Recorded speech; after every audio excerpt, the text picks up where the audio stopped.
In the beginning, the world was nothing but black, but alas, God gave it the light needed to hack the code of animals and humankind, creating God's image, and he didn't mind.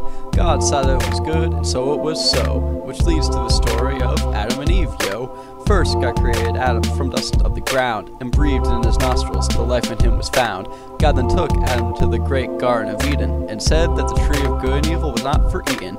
Then God decided to create a woman named Eve, and the crafty little serpent urged her to feed upon the old tree of good and evil, saying God's treats of death were very primeval. Eve agreed, and eventually Adam did so. Then it all became quite clear to them, though, that they were running around in their birthday suits, soon after eating the evil devil fruits. Then God became angry and let his wrath rain down. He cursed the serpent on his belly on the ground, and for all eternity that's where he shall be, for opening their eyes to what they couldn't see. Now after that, humans began to multiply, and each year they continued to terrify God more and more with their evil thoughts. This wasn't the kind God originally sought, so God devised a plan to fix the issue, to have it rain down in a big day shower. He then called upon his main man Noah, and he told him of his plan that no one knew of. Noah followed God's commands and built his own ark to save 2 animals of every kind about to embark upon the crazy couple of months of floods and rain, waters of which humans had no hope to contain. That's it now, Genesis 1 through 10. His name was Isaac.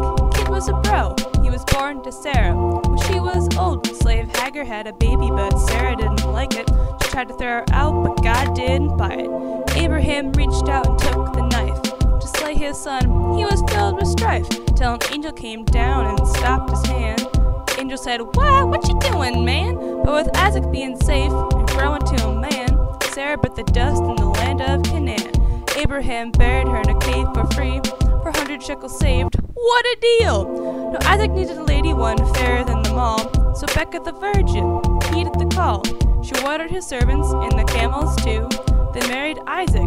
Instant honeymoon. After Sarah died, Abraham was bummin', so he took another wife, Keturah, he was lovin'. She had Zimran, Jokshan, Midian, Ishbak, Shua, and Medan. Isaac's ladies Becky had some babies too. She popped out Jacob right after Esau. Jacob was a trickster, Esau was an oaf. The two were divided, trading birthrights for a loaf. Even though he was sneaky and being a cheat, Jake founded a city, which was quite a feat. Poured oil on a stone and named it Bethel. You know it was Luz, but no one could heckle the load. The Lord. The Lord. The Lord. The boys of the Bible are quite the players. Jacob found Rachel, but got her into Leah. Leah had some kids, but Rachel was bare, so she cursed the Lord for the childless affair. Since Rachel had no sons, and Jake was in need, she cursed and stomped and prayed and pleaded, till she had Joseph, and he was blessed with sheep and goats and slaves for success.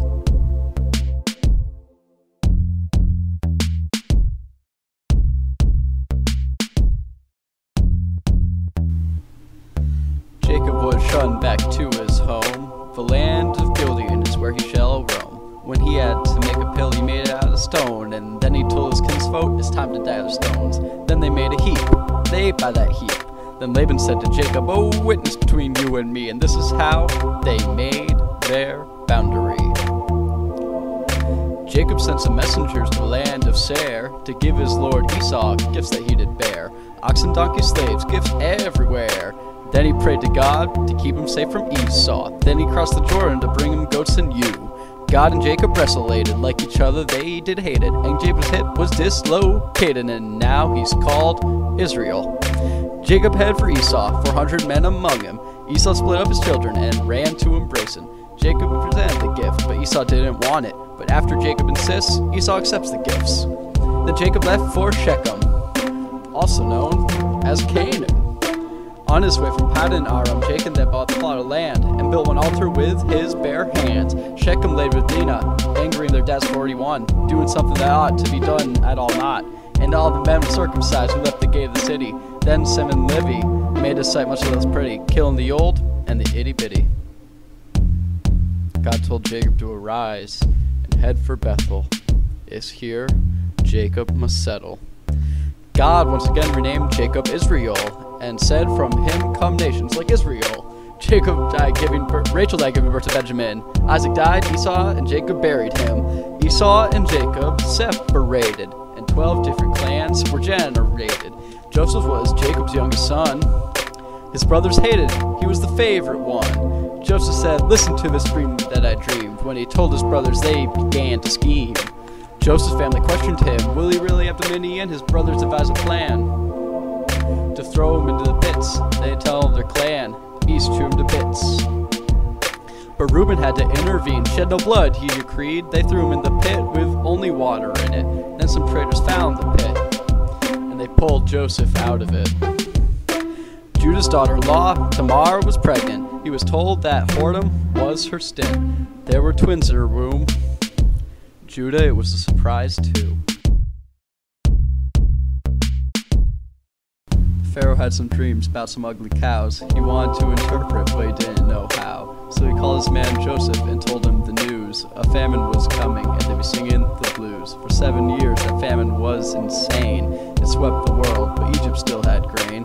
Jacob wanted grain, so he told the brothers 10, "Go down to Egypt, all except Ben." Governor Joe was a jerk, but rightly so, for his brother sold him a slave very long ago. Joe said they would be honest guys if they gave him Benjamin before he died. Now Jacob wasn't too thrilled with this deal, but Ben went anyway and got a free meal. And all the brothers came together on this day and told our man Joseph hadn't much to say. "Y'all didn't send me here, so don't strife, for it was our Lord who gave me this life."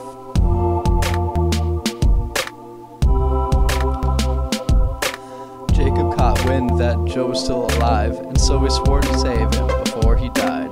Father saw his son, that we can attest. Then Jacob saw the Pharaoh, and he was blessed. All of this escalated rather quickly, cause then dear Jacob started feeling sickly. Well, Jacob said, "Come here, Joe, and all my sons, and I'll tell you what's up in days to come." He blessed his boys and told Joe his fave that wasn't in Egypt where he wanted his grave.